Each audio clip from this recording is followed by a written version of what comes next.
people ask me all the time. I talk about finding or attracting your ideal partner, really. And that really stems from you and you developing your ideal self.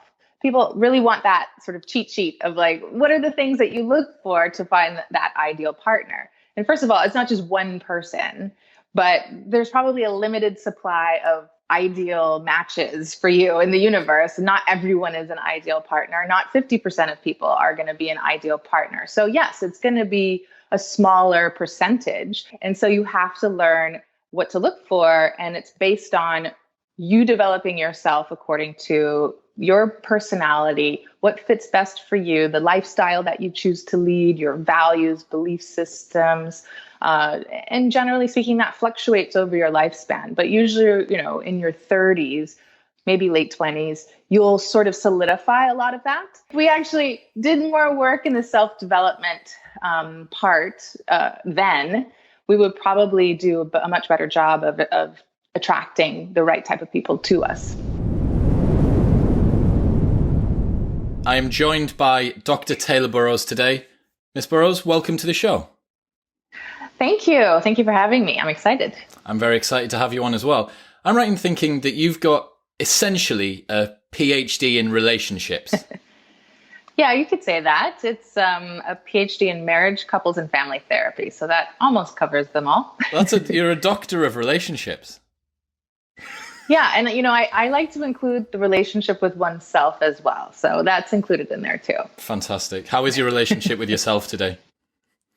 It's going very well. Yesterday, I did a really good workout. I'm staying at this beautiful condo, and I just had a lovely afternoon. And then I topped it up with like a full home cooked meal, and then did like an evening stroll on South Beach, which I bumped into a lot of characters, and it was lots of fun. So I'm doing well. Did you take yourself out for a date? Yeah, basically. That sounds like the ultimate date night, but just with yourself. That's actually my perfect evening. I like to do that quite often, actually. So that's the norm in my world. Amazing. So we're just going to riff on relationships today, I guess. We've had a lot of interesting characters on recently. We did a full series, a 4-episode series on our advice on relationships. And I've recently had Caleb Jones on, who's a non-monogamy advocate, talking about his sort of views. I guess to start off, what does 14 years of clinical mental health and marriage and family counselling look like when you come out the other side of that? What are the sort of experiences that you have in that? Well, it evolved in stages, basically. Like when you're a green intern, they say, you have a supervisor, you're kind of like half licensed.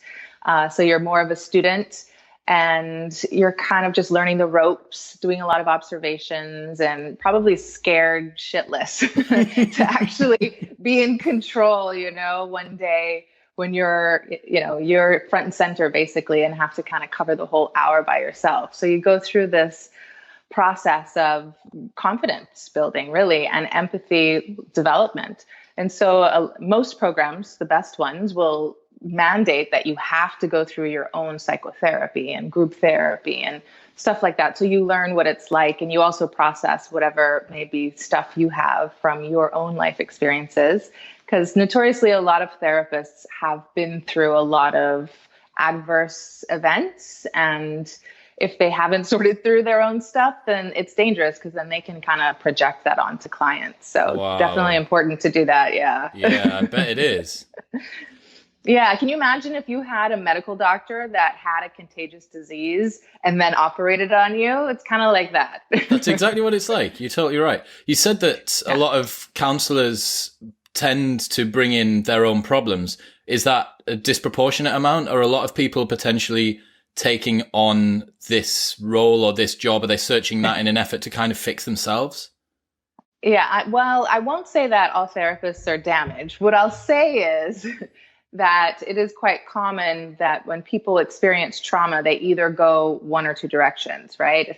If they don't deal with it, they don't recover properly, then they can sort of, in effect, go through life as if they're damaged or handicapped emotionally, right?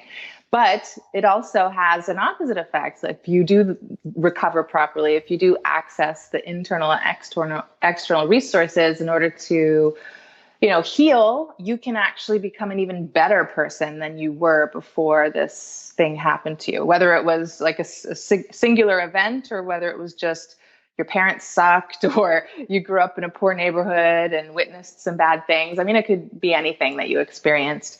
But from the other side of it, interestingly enough, I've had so many clients, usually like the young teenagers, that develop this desire to want to be psychologists because of the experience we've had in therapy. And they're like, well, I want to help people, or I want to learn about what's going on with me more. So that's kind of what you see a lot. That's really interesting. Do you think that perhaps some of the people that suffer a little bit more, whether it be with personal or relationship issues, are they more susceptible to suffering because they've got higher empathy, and then that empathy leads them towards potentially thinking I could help other people with that? Is that one of the traits, or is it something else? Well, sensitivity is, I guess, related to empathy, right? So people who are highly emotional in that sense would be sensitive to extremes in positive or negative emotions. And so they can be susceptible. And if they don't learn how to guard themselves from that, and they don't develop those coping mechanisms that are healthy and proactive to prevent those types of influences in their lives, then they can go through stages where they're, emotionally stressed or distressed or even dysfunctional and disordered. And so, yeah, a lot of times people will gravitate to those types to sort of, unleash whatever's on their mind or whatever's on their chest. And some of them just have a natural tendency of enjoying that process. And so they may then be attracted to this profession. I understand, yeah. So moving on to the nitty gritty of marriage and couples and family counselling and stuff like that, what were some of the trends that you saw potentially? Why were people coming in terms of couples and marriages? Why were people coming in 14 years ago, and then you only left this year, right? You stopped being a full-time therapist this year. Is that correct? It was last year, okay. Last year, May. Yeah. And it was definitely, I wouldn't say it was a big decision because it kind of happened gradually and just really naturally for me as I evolved as a therapist, but also personally too. And I've talked about it a little bit as well. But what I can sort of summarize it to say is that part of my process in being a marriage therapist was dealing with the pressure when I was single of how that looked or how that impacted my work, not having had that experience. And so part of me, not consciously, but it kind of pressured me to get married. And I think that was in 2012, I got married, and then I ended up leaving the marriage. So it was a difficult time because it's obviously something that carries a lot of stigma, especially if you're a marriage therapist. And why are people going to come to you and talk about how to have like a happy, successful marriage? You see, you understand what I'm saying now. Absolutely. So, but it comes from both angles. And so now I've had a lot of time since then to process what mistakes I made. What was it that I needed to apply myself, and how did I come to understand the actual profession of marriage therapy? And so I applied what marriage therapy said the whole time. So it kind of aligned with all of this stuff that I've been learning and adding to my repertoire over the years. So getting back to your original question, the number one thing is that people are choosing the wrong partners. So that's why I've developed my approach about vetting in the coaching work that I do with clients, because you can't really fix something that's fundamentally flawed. And especially if it's only one person that maybe is motivated to make the changes, you can't do it. So it's really frustrating. It's a waste of time, a waste of money, and it just brings up all this conflict in marital therapy, which is used as like a last case resort anyway, for the most part. So I've gotten away from all that. And now I'm looking at helping people at the dating stage find the right partner and then do things the right way. So starting from a point where you've got a good foundation. I mean, is anyone that's listening surprised to hear that if you have someone you're incompatible with, your relationship's probably not going to go well? I don't think so. I think people expect that if they feel strongly enough, if they love, if they lust, if they're, excitable and whatnot, that they can make it work. There's some sort of magic wand that will erase all the problems. But that's not the case. No, it doesn't quite work that way. Fundamentally, you've mentioned, number one of the first thing that people need to get right when they're looking for a partner is that they need to find someone they're compatible with. What does that look like? Well, people ask me all the time. I talk about finding or attracting your ideal partner, really. And that really stems from you and you developing your ideal self. People really want that sort of cheat sheet of like, what are the things that you look for to find that ideal partner? And first of all, it's not just one person, but there's probably a limited supply of ideal matches for you in the universe. Not everyone is an ideal partner. Not 50% of people are going to be an ideal partner. So yes, it's going to be a smaller percentage. So, because I know I people talk about the whole soulmate myth. So there's something in between one person for you and everyone's for you, right? Yeah. There's going to be like maybe 1,000 people out there, or maybe 10,000 people, who knows? Yeah. But it's definitely a limited supply. And so you have to learn what to look for. And it's based on you developing yourself according to your personality, what fits best for you, the lifestyle that you choose to lead, your values, belief systems, and generally speaking, that fluctuates over your lifespan. But usually, in your 30s, maybe late 20s, you'll sort of solidify a lot of that.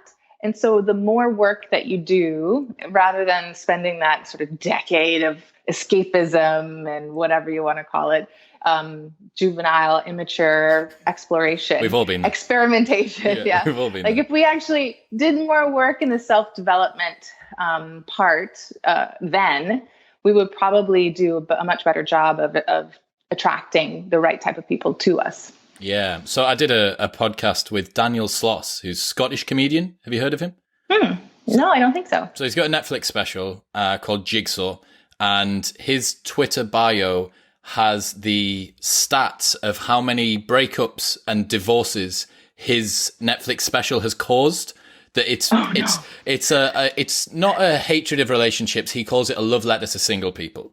And he says that people get pushed into relationships because they don't feel whole without them. He says that there's this meta narrative that runs across all of society saying that you on your own are essentially not a whole person and that you need to find this person that is going to make you whole. Like, look at any TV show. He talks about pitching TV shows to networks, and it's like a comedy or something normal. And they'll say, we love it, but what's the love interest? And he's like, why does there need to be a fucking love interest? It's not about love. But it is so ubiquitous, right? This search for the partner that in even a show which is unrelated to love, there's got to be the love interest, right? 'Cause that's one of the things that keeps it going. And yeah, he agrees with you on what you say. You need to be able to love yourself before you can allow someone else to love you and before you can really let someone in properly. Because if you don't understand who you are, like, how the fuck do you expect someone else to? Exactly. No, I definitely agree with that approach.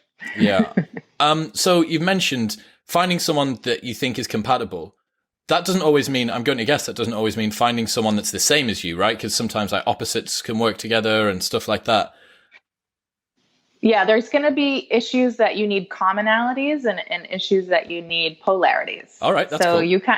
You have to know what those things are. And I usually find that the lifestyle elements are the ones that you need commonalities on. So if it's like you have a healthy diet, you're an active person, maybe you like to spend some time just developing a routine and being more productive versus finding any excuse to get out of the house and busy yourself with socializing or whatever. Although introverts and extroverts can be a very, very effective polarity. It depends. It depends on a lot of factors, usually the maturity of the person, because we fluctuate through our lifespans depending on that characteristic.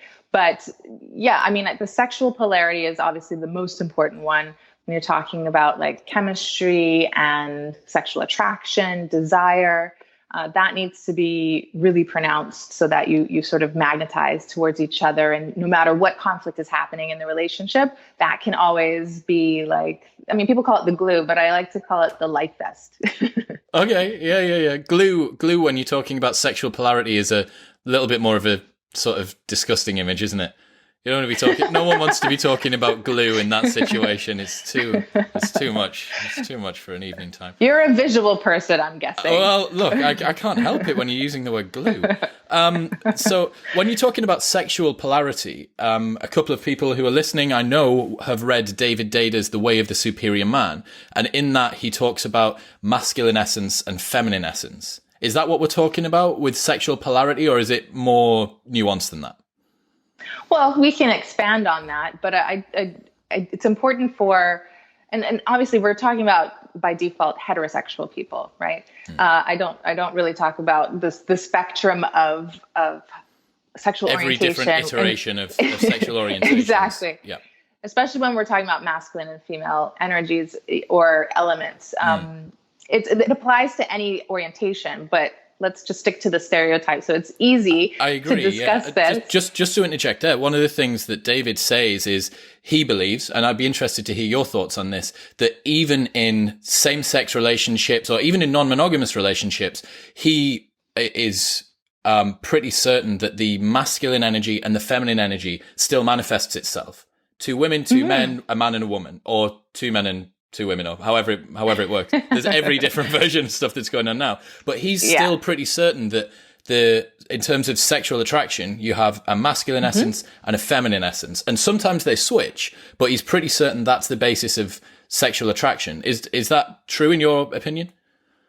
I agree. And it just gets a little bit more complicated to talk about it when and then you use the word fluid, and then it gets even more complicated. Yeah. But yes, with same sex, that is a lot more fluid, although it's still fluid with heterosexuals, because depending on the roles that you play and the different strengths and weaknesses that each partner holds, the woman might actually lead in the domestic area. And so, it might be a feminine household, obviously, if she likes, girly things, but she's in more control. So that's more of a masculine energy. There's lots of layers to it. It gets quite complex, but in a simplified way, if you're talking about a heterosexual female bringing the feminine energy in, it's going to be predominantly feminine, not only feminine. So each of us has both.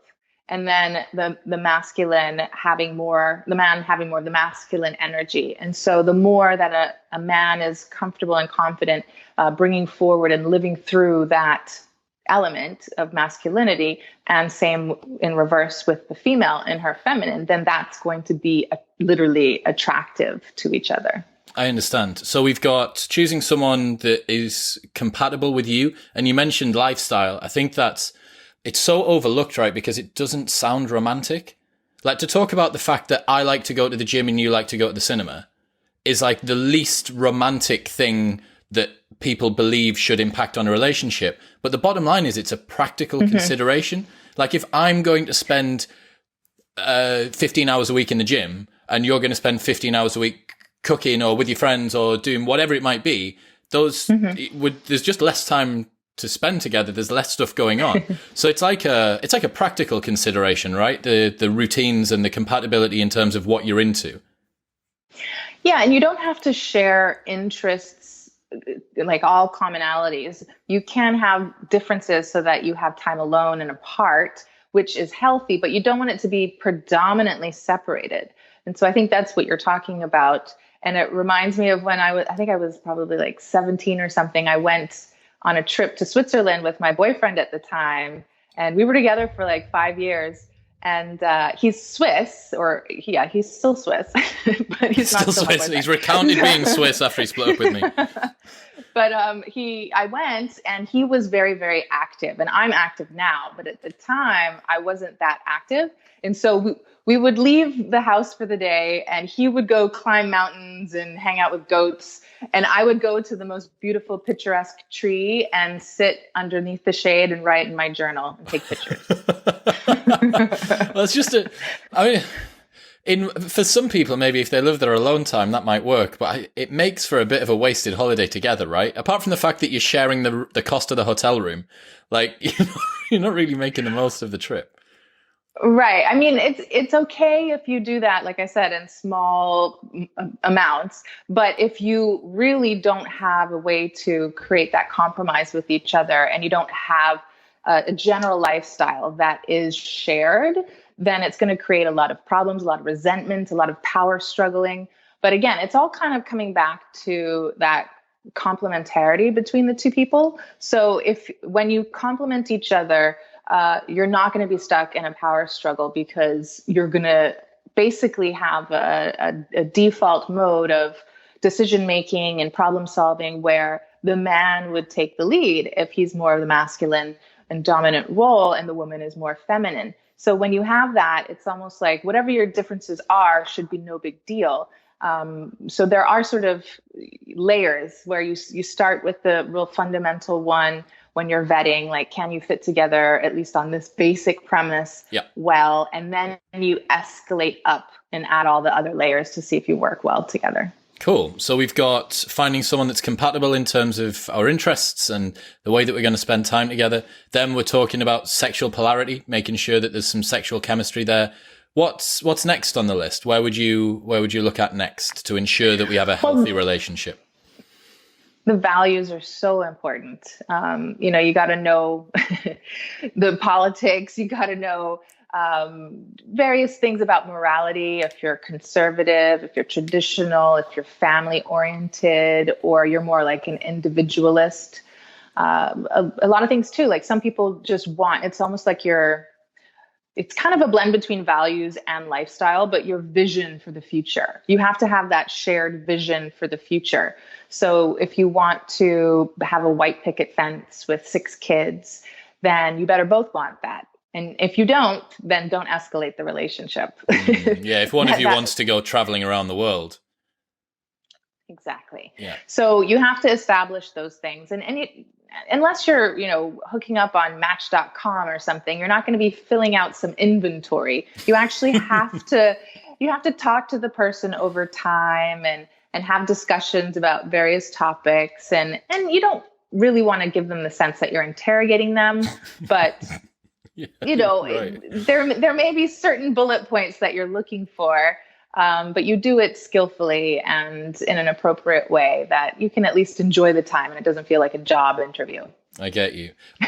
Interestingly, something that's just come to mind there, I was listening to Jordan Peterson on Dr. Oz the other day. And first off, for anyone who hasn't listened to it, it will be linked in the show notes below. And it is an epic podcast. Jordan, I don't know whether it's that the stress of him being on the road. I know his wife as well, Tammy, is really ill at the moment, but he breaks down crying a couple of times on the episode. And I'm like, wow, I would have thought they might have cut this or done something else, but they fully leave it in. And he's talking empathetically. He's caring about other people, and that's what's causing him to be emotional. But he definitely seems like his emotions have been raised. So if you're listening and you like JBP, go and give it a watch and let me know what you think. I'd love to hear your thoughts. It was surprising to me and quite moving to me as well. And then Dr. Oz starts welling up as well. And I'm like, oh my God, what's going on here? But one of the stats that they dropped on there, I totally didn't know this. I wonder if you do.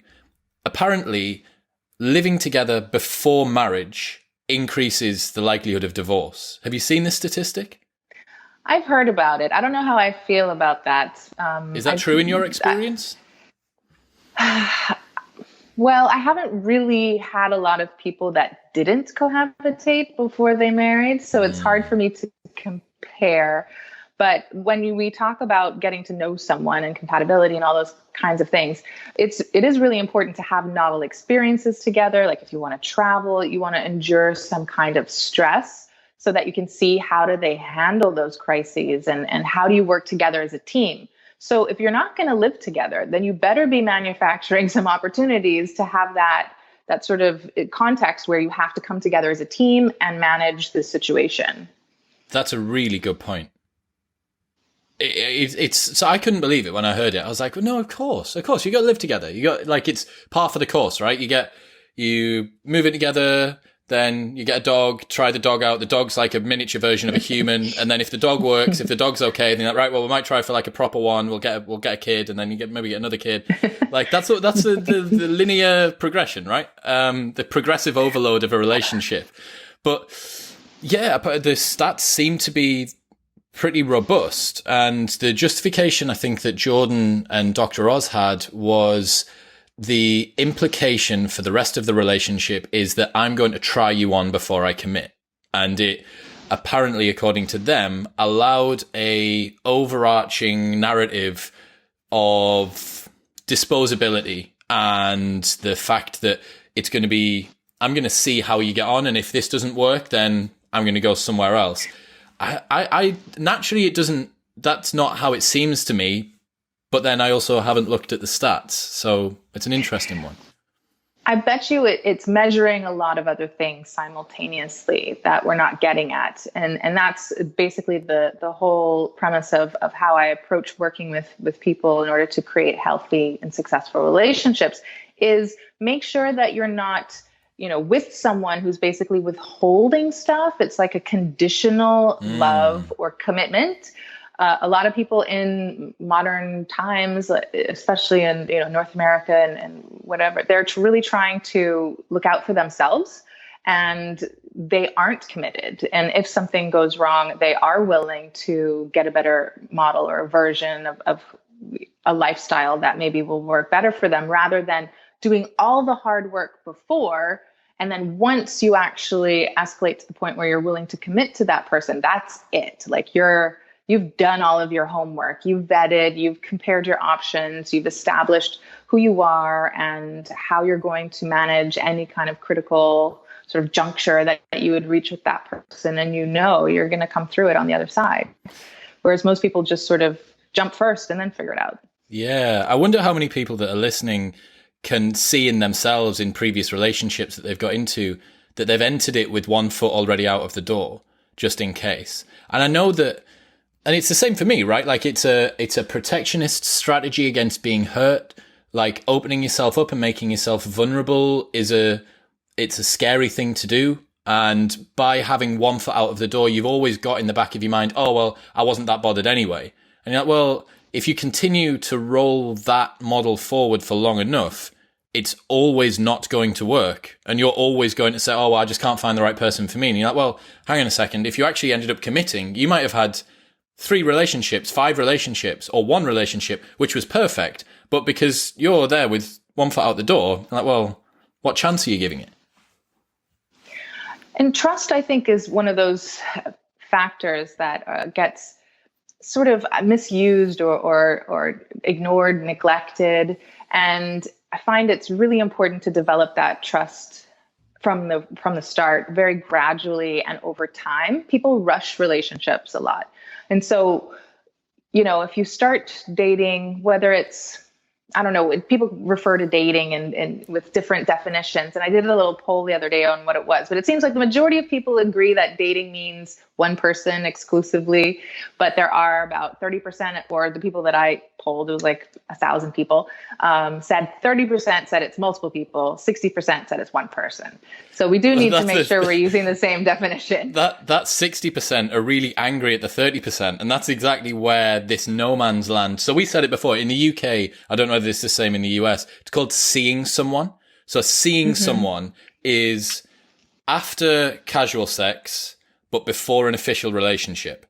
So it's whatever that bit in the middle is. And no one knows what the fuck that means. I don't know what it means. We spent 4 episodes trying to work out what the fuck it means, and we have no idea at all. It's just this no man's land of why are you not committed? If you're just having sex with that one person, but maybe you're not ready for a relationship. To me, it's like it's hedging your bets in the worst way possible. Like but you're not gaining. You've got all of the loss. You don't have the security of knowing that person really cares about you. You don't have the ability to fully commit emotionally.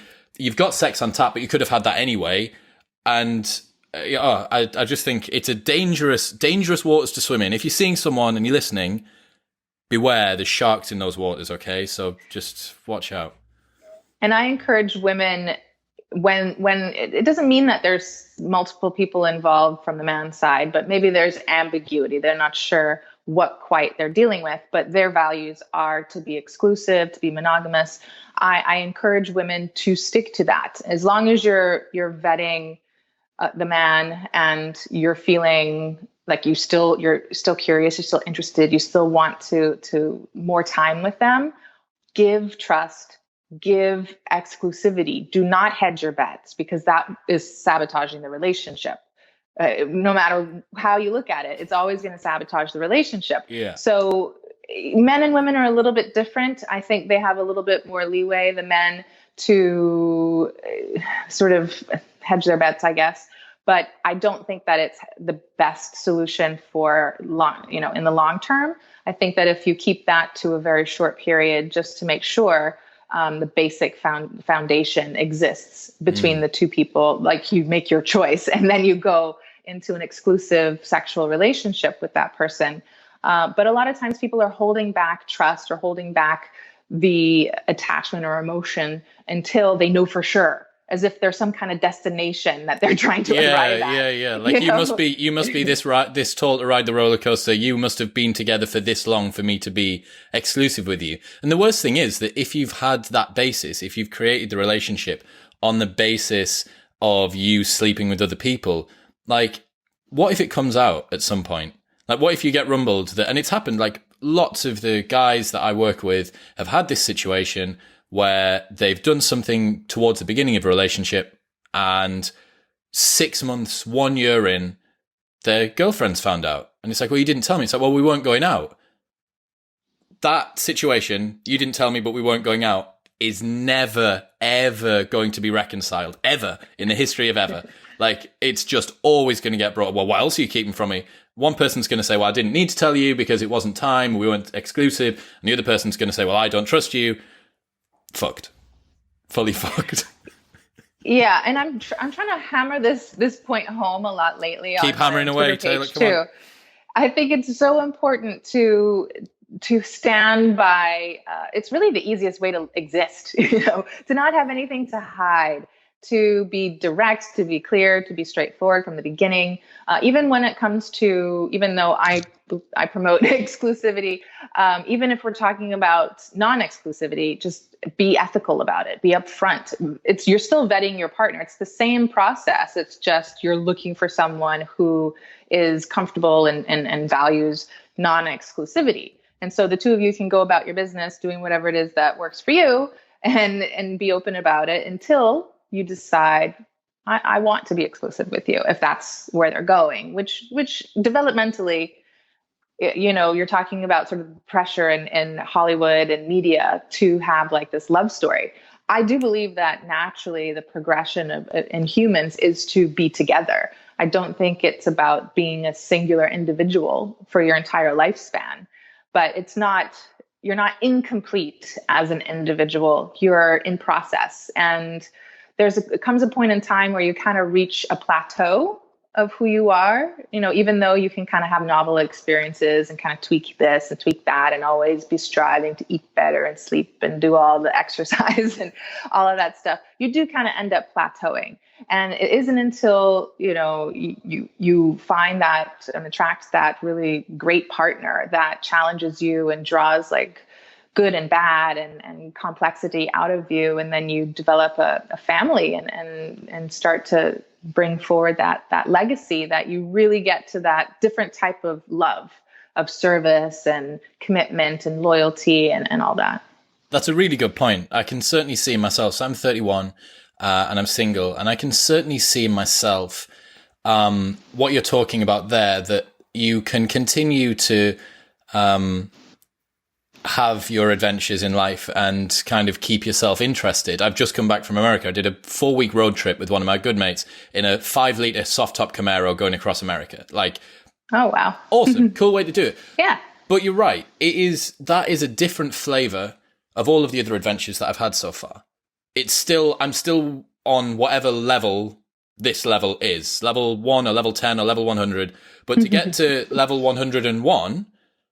the challenge that you have from somebody else. How do we start a family? How do I negotiate a serious relationship with someone that's going to be something that goes on for a long time? I think that's a really, really good point. So I wanted to get onto trust. We've touched on it a little bit so far. In your experience, what is the ability of people to come back from trust being broken in a relationship? How does that work? It's extremely difficult. I mean, it depends on the injury. What if it's infidelity? Then, gosh, I was having actually a little debate with Andrew Tate today on Twitter. Shout out Andrew, he'll be listening. Which is always fun. But he was saying that he actually made a comment about all the relationship experts out there. Go cheat on your woman and see what she does. If she leaves you, she never loved you. If she stays, then she loved you. Oh, right? Wow. Andrew, you do not give a fuck, my friend. Well, you should read the thread. It's really good. I'll link it in the show notes below, yeah. Definitely. But we kind of came to a good sort of compromise. And we were talking about men being kings and how in the history of existence, all the kings had all the women they wanted and whatever. And I said, well, not all men are meant to be kings, and that's okay. Yeah. And not all women want to be with kings. Yeah. Right? Because if we have our certain values. So if a woman has a lot of ego or pride or whatever, she may want that king of kings.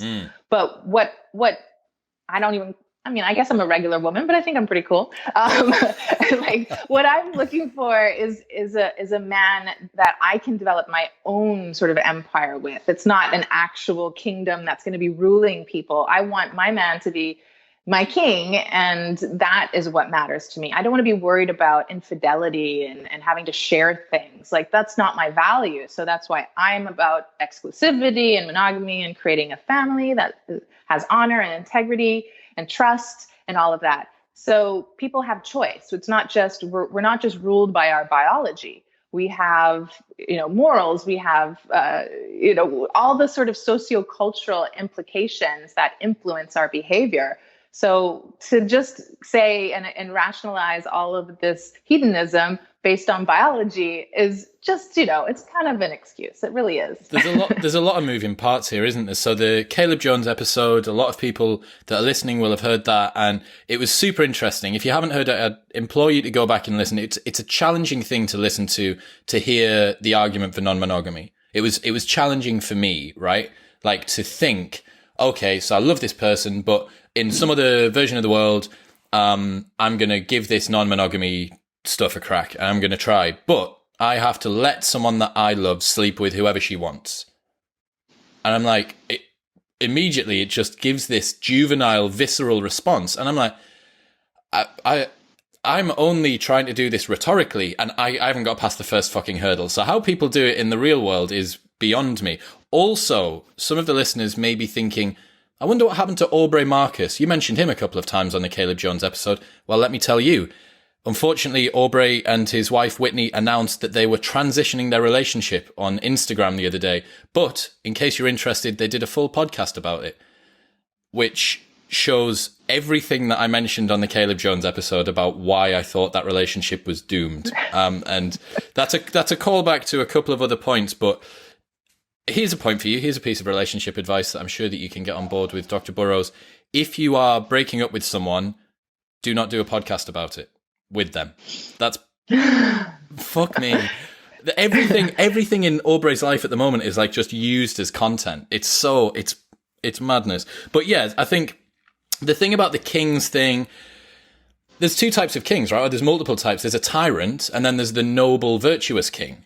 Like both of them have the title, but they're two very different people. And I think that you've identified there. You have one person who uses their power to get whatever they want, and you have one person who uses their power to raise everybody else up. And again, that we're talking compatibility and stuff like that. You mentioned that infidelity in a relationship is a difficult point to come back from.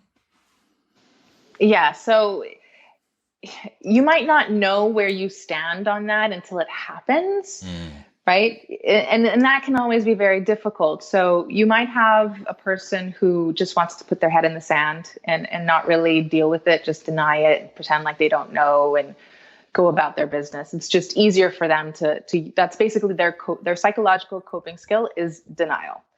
And so that might be one way for them to cope with it. And so they're okay sort of dealing with it. We don't have too much of an issue in counseling or coaching to heal the relationship on that issue. But I promise you that's going to bleed into other areas of their relationship that need some work. So I would want to look at other things as well. And if they're willing to, but not everybody is willing to fix the inconsistencies that sort of lay at the foundation that make other problems surface. Now, you also might have the woman that like freaks out and throws things and yells and talks to everyone about what a piece of crap you are and, sort of punishes you. And then that woman may be just very angry and she never really comes out of the anger phase. And so working with her, I have to get her to look at taking responsibility, and not only responsibility, but some piece of it, in order for them to find common ground to both make changes to heal the relationship. And that's very, very hard for a person who feels that they were the one that was injured. They were the one that's betrayed. How am I supposed to say I need to do this differently because it wasn't my fault? But if you do get through that anger stage, and that takes some time, then you look at, well, what led to this infidelity? What was the wedge that broke you guys apart that maybe caused it? What was the sex life between the two of you like before? What was the communication like? What was the general intimacy? So, you have to peel back the layers. But then I said this to you before in the beginning, if one person is willing to change and the other person is not, for whatever reason, whatever soapbox they're standing on, pointing a finger at the other person saying they're the one that needs to change, it's not going to work. Do you find that there's people who are, I'm going to use Carol Dweck's words here, in a fixed mindset and a growth mindset? Do people tend to stay like that throughout relationships? Well, if we're comparing it to that type of scenario, yeah, it's very hard for someone who's in a fixed mindset to basically evolve. I like to call it the power struggle. And so a lot of times you'll see that from it can be the man too, but you do see it a lot with women who feel that they're entitled and that the man should be doting on making them happy, and everything's offensive to that woman. And she feels like she should have just as much rights and control and wear the pants and everything's equal. That is a very fixed mindset that does not really budge until something major happens, some kind of rock something bottom. Snaps. Yeah. But for men, I don't know what you think might be the most fixed element of a fixed mindset in a man. But if we're talking about the complement to that, a lot of times it's the men who are more emotionalized and effeminized. They're so indoctrinated into that mindset of being the sort of male feminist and trying to rescue women and play that role. But there's lots of different fixed mindsets. So it's not just that stereotype, but it can happen. People can develop a growth mindset after some kind of catalyst. Yeah. I wonder, I'd love to be able to see where the fixed and growth mindset comes in typically a broad cross-section of relationships, because I'm sure the listeners at home will be able to think the same. I can come up with just as many people that are absolutely stuck in the mud as men as are women. I think it's an affliction that plagues both genders equally, but it manifests in different ways, right? I think you're right. Like the girl that's got the fixed mindset perhaps might, they might have I want to click my fingers, I want to be in control. The man might be the one that you should be attracted to me or love me the way that like whatever I do, no matter how I behave, and tend to sort of push the boundaries a little bit more. So yeah, you are right. There's a lot of nuances here. I mean, just going through what we've gone through so far today, 14 years of clinical mental health and family experience, I can only imagine what it's like getting home from work after that day. Like after hearing whatever, 6, 8, 10 hours of this animated by two people that, I mean, do many people come to marriage counselling when they got stuff going right? I'm going to guess not. No, but I did have some people that after things got resolved, they would come as kind of like a check-in preventative Oh, that's cool. semi-annual session, which I encourage. And now it sort of leads into my working with people at the very front end of things. But yeah, I mean, I veered off that track for a reason because it was just so disease model oriented. And so now working online with people and not being in that setting is much better because my quality of life is a lot better. And it's definitely more aligned with my values as well. Are you slowly regaining some sanity after the last decade and a bit? Yeah, I feel like I've definitely grown a lot as a person, and applying this into my personal life has been really conducive to success and feeling like I'm in a healthy place, and I'm dating, and I'm feeling like very optimistic, and that these things are very helpful for people to implement. And a lot of my clients are having results, and they're seeing much better outcomes in their relationship. So it's great to hear that feedback now. That's awesome. So we've touched on compatibility between people in terms of their routines. We've talked about sexual polarity and ensuring that you have some sort of polarity, some sort of energy which is drawing people together. We've spoken about values and virtues, like what's your life plan? Are you white picket fence? Are you adventures in Himalaya type thing? We've spoken about infidelity and trust and the issues with that as well. Are there any other sort of key themes that you think that the listeners should be aware of? Well, if we have to kind of talk directly about sex for a minute. Let's talk directly about sex for a minute. Dr. Burrows, I'm here. I'm listening. It's really important for women, especially. Men, I mean, we work together, but men kind of, they're comfortable talking about sex. They're comfortable having lots of sex, but women feel somewhat restrained in their sexuality. And I've been trying to discuss this a lot, to separate the sort of negative, slutty, explicit sexuality from the very sensual, healthy, feminine sensuality. Whether you call it sexy or sensual doesn't really matter, but just sort of distinguishing the two between that sort of corrupt, objectified version that's sort of blatant and inappropriate.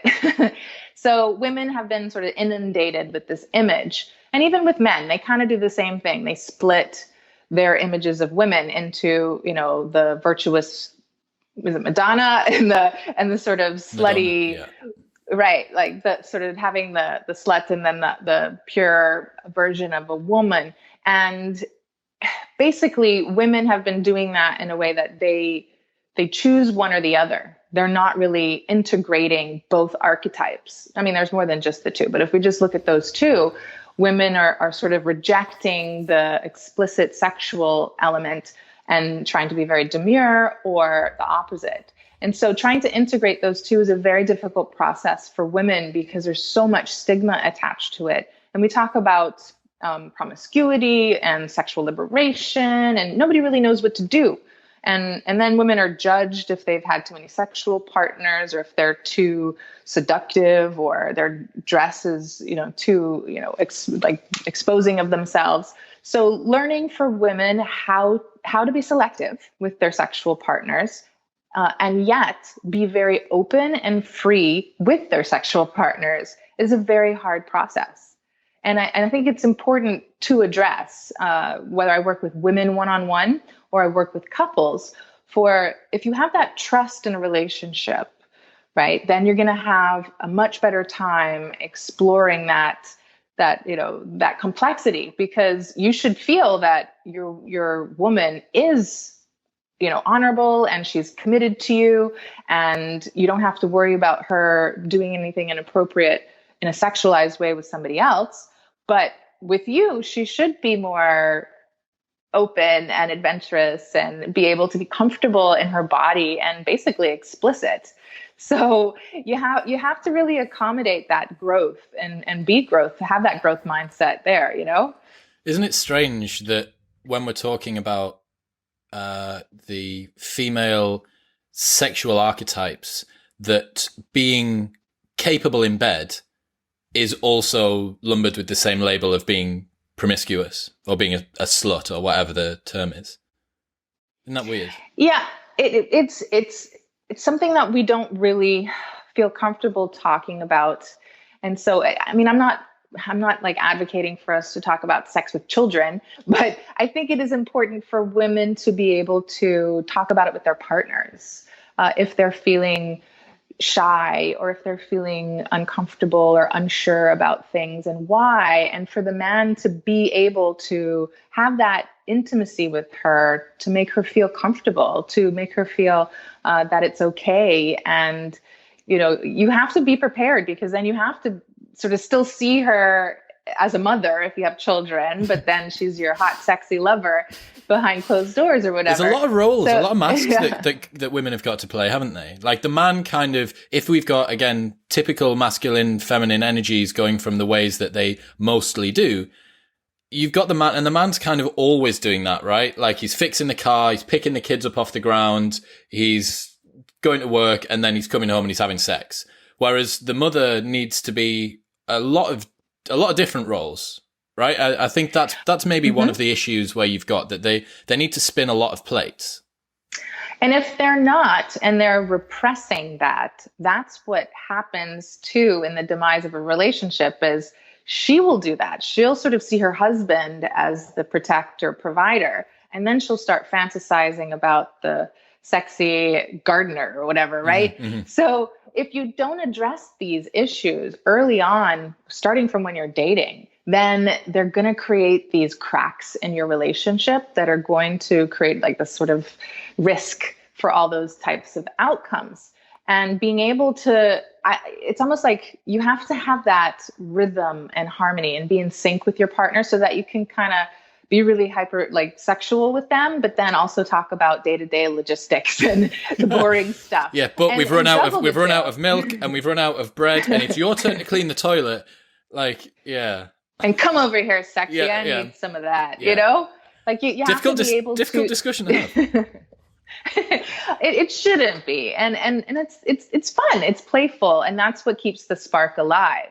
And so you don't want to drag on all of that sort of boring life stuff for too long without injecting a little bit of that pizzazz and that sexiness in there. So, women, we need to feel encouraged to do that. And men have to learn how to sort of draw that out of us as well, because it's there. It's just a matter of feeling that comfort and that trust in order to do that. How do you do that then, as a man encouraging a woman, or as a woman wanting to broach the subject of sex or sexual preferences or the way that their sex life's going? How do you do that? How do you get the courage to do that? And how do you start the discussion? Well, a man should feel confident in his sexuality. I do feel that it's important for a man to have a little bit more, neither party has to have a whole bunch of experience, but I do think that it's good for the man to be a little bit more sexually confident than the woman. So to keep that balance, and then for him to be able to project that throughout the relationship so that he's kind of, it doesn't matter if he sort of comes out of nowhere with something sexualized. And that maybe startles her a little bit, or she feels a little shy or something, but that's going to create that sexual tension that's going to really help there in that department. And so the man, if he doesn't feel confident in that element with his sexuality, he needs to work on that. So that would mean that he needs to do that individual work first, like go to the gym, get your fitness right, get your health checked, make sure your testosterone levels are healthy and you're eating well, you're sleeping well. And, once you get all those things, it should be revved up. Mm-hmm, and if you're also sort of encouraging your woman to be attractive and feminine and whatever it is. And hopefully you've already sort of established what you like and she's that, not something completely different. It's doomed to fail if that way, yeah. Exactly. So, the best thing to do is not to criticize a woman directly. And I was actually going to say this before. One of the differences between the fixed mindset between the genders is women do not handle criticism well in general. Men can handle criticism a lot better. I have like 80-something% men clients and not very many women because of that It's really interesting to see. But, we need to get the women to be a little bit more open to criticism and self-improvement for sure. But anyway, getting back to the sex stuff.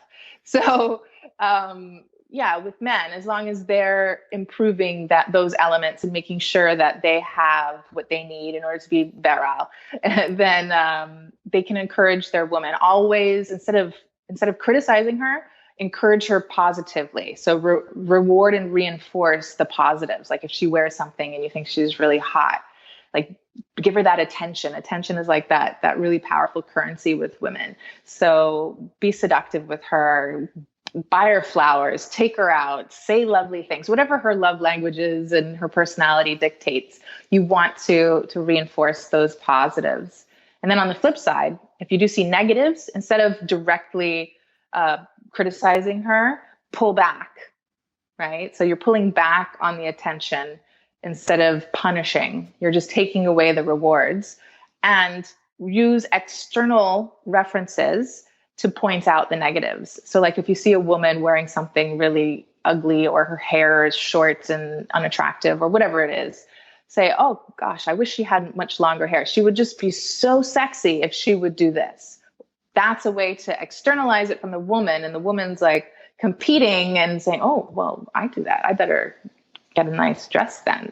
Wear heels. Okay. That's an interesting approach of using this conduit on the outside to somehow come and do it. So we've spoken about what men can do. How about if you're a woman? You could be demure, or you could be totally sexually liberated, but you need to broach the subject of sex with your partner. Where do you start?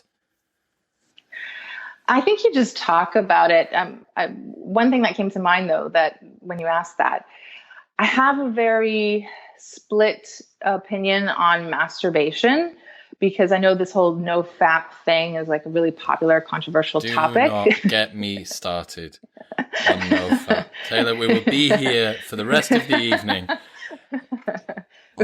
Well, this is my thing, okay? Yep. I'm not against masturbation, but definitely one of the things that I think is distinct between men and women is that masturbation can be extremely helpful for women who have repressed sexuality. Why? Because you have to kind of scaffold her level of comfort when it comes to any type of sexualized material. Like even if it's just her, like it's almost like learning how to act on stage, like how to be a public speaker. Being exposed and that vulnerable in a sexual way can be so anxiety provoking for women that she's got to desensitize herself in a good way, not in a bad way. So she can get used to it. So learning how to masturbate, or what is she like, or even, getting a little bit, freaky with herself, like that will help like get her used to the idea. And then if she kind of gets into it a little bit more, when she's actually in the act with her lover, and then the lover reinforces it, and he's like, oh yeah, he's sort of like encouraging that, then she can loosen up a little bit more during the act, let her guard down, climax easier. And then you talk about it afterwards and like, oh my gosh, that was really cool when you did that. I just thought it was so sexy. And, it just sort of gets your little, endorphins and your oxytocin is like all on fire. And yeah, anyway. I understand. Where's my, oh, there's go my battery's going low now. You'll be fine. Oh, your battery on your phone, you mean though, right? Yes. Blushing now. No. Battery on the phone. Yeah. So I think that's interesting. Like the fact that women are under-sexualized, I think, is what on the whole, they're less sexualized than men, I think is the point that you're making here, right? One thing that I think super interesting that I'd be interested to hear what you think about is, like Cosmo magazine and all of these sort of middle of the road girly magazines. Like every single one of those that I see when I walk past WH Smith's or some newsagents, like the 7 best summer sex positions and things like that. Is that female journalists and magazine writers trying to sort of take control of this and help women to educate themselves? Because that's been going on for like as long as I can remember seeing those magazines, like 20 years, 30 years more. And has that not really helped? Is that not the right rhetoric? No. And as soon as I answered your question, I was like, well, the caveat is there's this whole other sort of sexual liberated feminism thing that has taken effect. And so you have the hypersexual women that are super promiscuous and explicit, but then, you know what? It's not a healthy sexuality either. And it's not real. It's actually like a fake, a facade of sexuality, because they're doing it in a disconnected way. They're playing a part that isn't even something that is representative of intimacy, right? It's just some sort of caricature of this explicitness. So, right, a lot of that cosmopolitan, and I forget what, there was a headline yesterday or maybe it was this morning talking about women, I don't know, women doing this or that sexual behavior and promoting it. And I think it's just, one, it's causing us to then become more promiscuous as women, and having more casual sex is really going to infringe our ability to find a proper partner, to attach properly to a romantic partner long term. And it also just desensitizes us to our own body and emotionally. Basically, I'm also like a sexual trauma recovery specialist. And part of sexual trauma is this, what happens is this disorientation and detachment between the body and your emotions. And then you sort of have this self-imposed objectification, right? Like punishing yourself. Exactly. And so I call it self-exploitation, but basically it's literally just you're separating, disconnecting from your body so that you can like kind of use your body and objectify it however you like, but emotionally you feel really guilty and shameful about it. And so it's disjointed and it's dysfunctional. And so why are we even trying to do that voluntarily? You know, what happens to a sexual trauma victim is not something we should be trying to replicate voluntarily to ourselves. And so healing a woman's relationship to her body, to her sexuality, is really my goal of helping women do that. And so learning how to be sexual with your partner is the key. And so as long as you have that healthy context, then yeah, you don't have to disconnect because you're attached to that person. You trust that person. You love that person. It's not someone that's random or, you know, just used for a thrill. That's a very superficial bodily response. And to have that distinct from an emotional attachment is unhealthy. I couldn't agree more. I think that's a really lovely note to finish it on. So, Dr. Burrows, people that have listened, they might want to get in touch or find out a little bit more about you. Where can they go? My website is a great place to go, although I need to upgrade that a little bit. It's Dr. Burrows, drtaylorburrows.com, sorry. And Twitter is a great place as well. So @TaylorBurrows. Fantastic. Well, all of this will be linked in the show notes below. If you want to go and check out Dr. Burrows' run-in with Mr. Tate, I'll make sure that that's linked in the show notes below. But thank you so much for your time. I think we'll have really helped some people today. I hope so, but let me know. I'll like to follow up if there's more to add. Sure thing. Thank you.